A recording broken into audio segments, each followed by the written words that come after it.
Hello everybody, welcome to the Circle Coin Show. Today I want to look at some error coins. So these are basically the coins I would like to go through with you today. But I'll try to go through them reasonably quickly. And of course, when you start collecting coins and looking at coins, it's always good to get two books, which are pretty cheap, $30–40. The first one is this one, which is the Renniks Australian Coin and Banknote Values book, and then the other one is the Renniks as well, the Australian Decimal Coin Errors.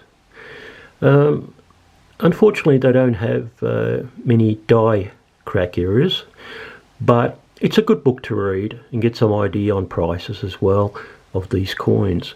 So let's go back and now have a look at these coins.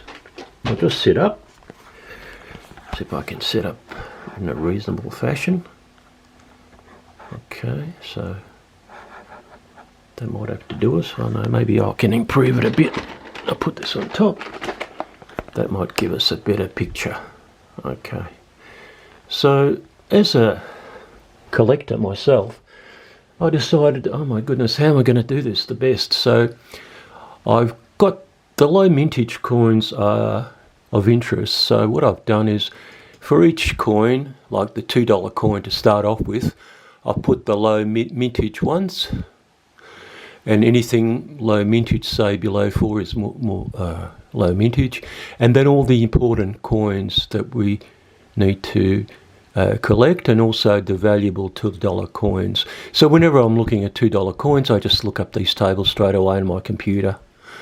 I've done the same thing for all the coins, the $1 low mintages, like the 1992.008 million, which is great if you can find it, all the way down to the 5-cent one, the 1972, which is 8.3 mil, but it's one of the lowest vintages for a 5-cent coin.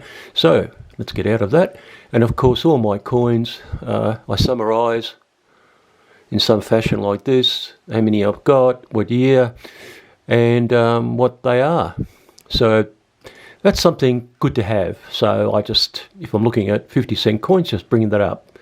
So now let's go through the coins that I think of extremely interesting. Yeah. So let's go to the first one. The first one, let's do, you've seen this before, my first video, so full width, and just to make it easier for you guys. So this is the cracked international peace coin, the 1986. It's a mint error.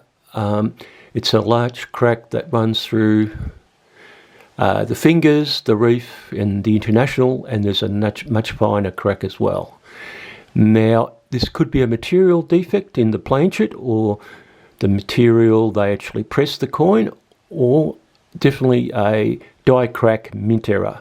Okay, I'll go relatively quickly through these because some of them you've seen before.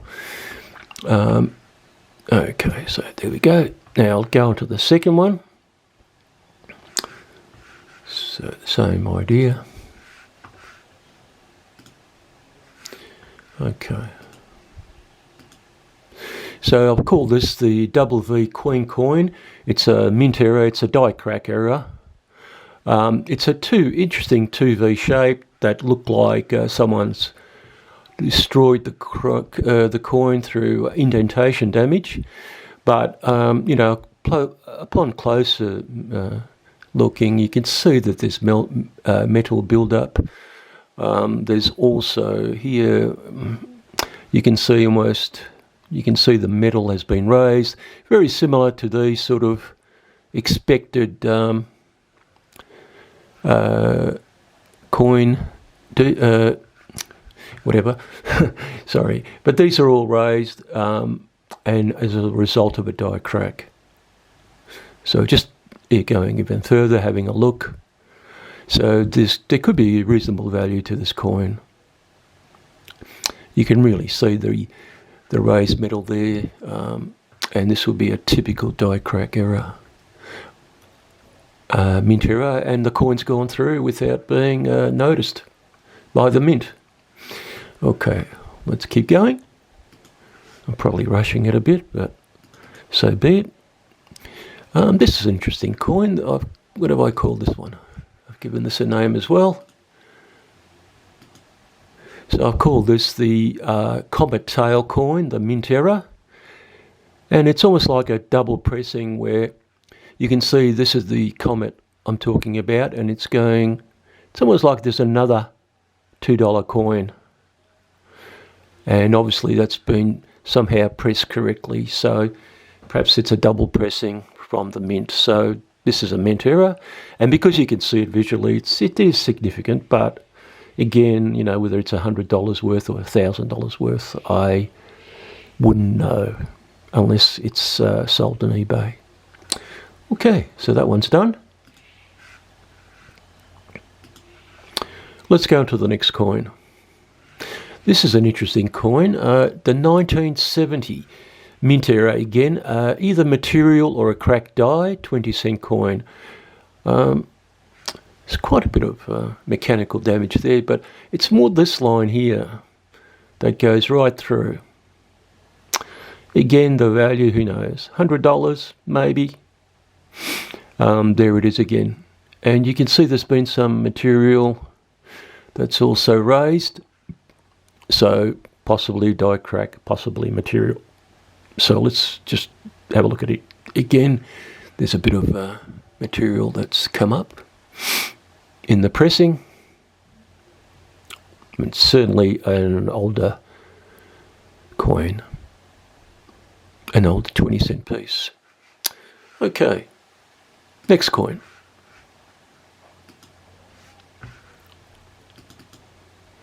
So you can see presentation is good. If you think there's, you know, you've got a good coin and, you know, it's worthwhile, just takes you 5 minutes to develop a page like I have.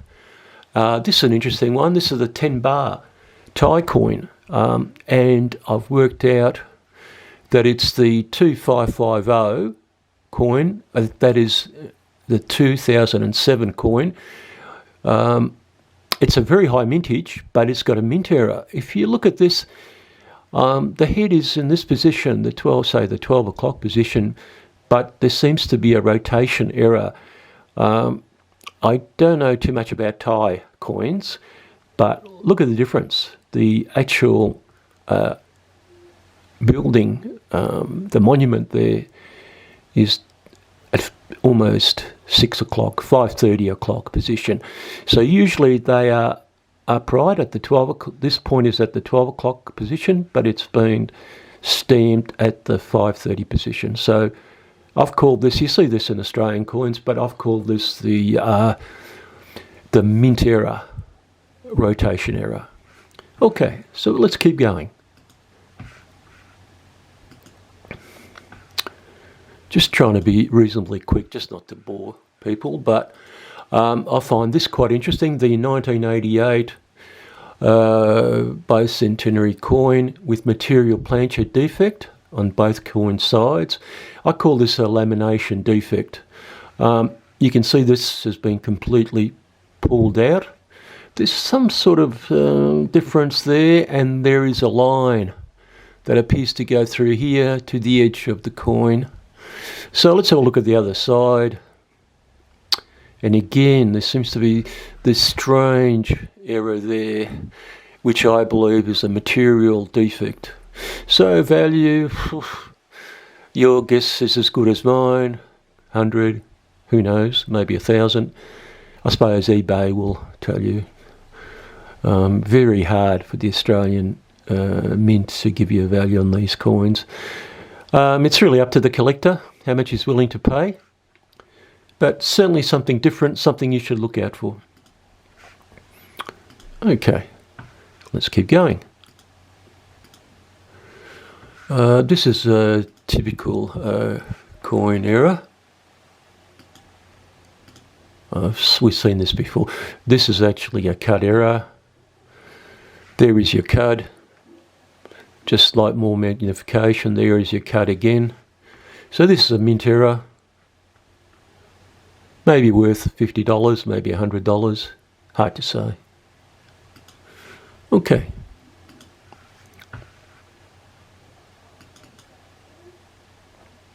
This coin, I feel, is mechanical damage.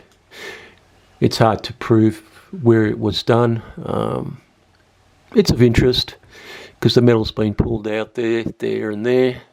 You see this sort of damage on a lot of coins, so, you know, it might, even though it's a low mintage, it might have no value at all because of the damage, which is hard to prove to be mint or mechanical pocket damage. Okay, let's keep going. I think this one I found very interesting. No, it's actually not this coin, it's the next one, but this is the one I've called Going Round in Circles coin. A little bit of lip thickness, not much. The only thing is obviously the circumferential lines. So I've called it the dancing. So it's the dancing man going around in a circle. I don't know why these defects, which are very light, where they were made. I presume it was mint, but that's of interest. So we come to the last coin, and you're probably saying, thank God for that. Okay, last coin. This is really interesting.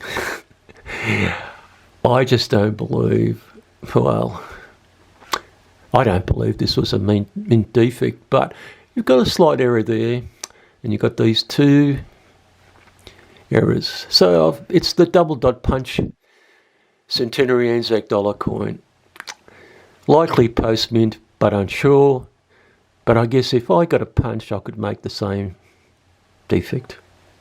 There it is as a close-up.